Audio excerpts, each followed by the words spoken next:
La semaine dernière, nous nous étions arrêtés à l'abandon de Team Sanya et aux images spectaculaires du dématage d'Abu Dhabi. 8 jours de course se sont écoulés depuis, retour sur les événements et les options de chacun.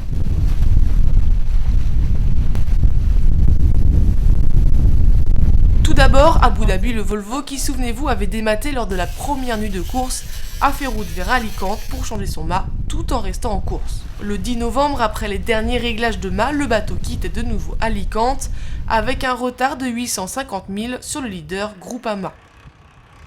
Pourtant, après moins de 24 heures, alors que le bateau s'apprêtait à passer le détroit de Gibraltar, le skipper Ian Walker annonce le retrait d'Abu Dhabi Ocean Racing sur cette première étape.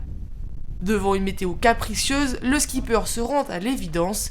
Il ne veut pas prendre de retard inutile et préfère se consacrer au réglage du mât pour la suite de la course. En choisissant le retrait, le team sera donc dans les temps pour l'Import de Cape Town.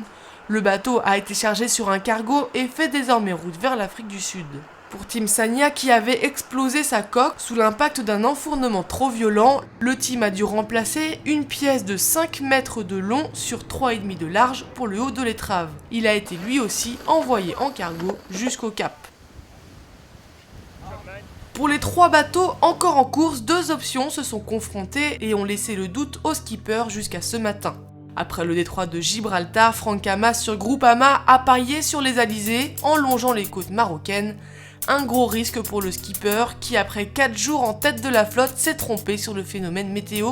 Il se rend à l'évidence, son option Est n'aura pas payé. Malheureusement, le bilan ne va pas être très positif, ça c'est évident.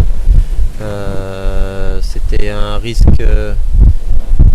C'était le risque de notre option. Alors on savait qu'à court terme c'était une très bonne option. À long terme, c'était plus aléatoire et c'est pas tombé en notre faveur. Au dernier classement du 14 novembre, 323 000 le séparaient du leader Puma. Puma est donc en tête de la flotte depuis le 12 novembre au soir. Il va entrer le premier dans le poteau noir.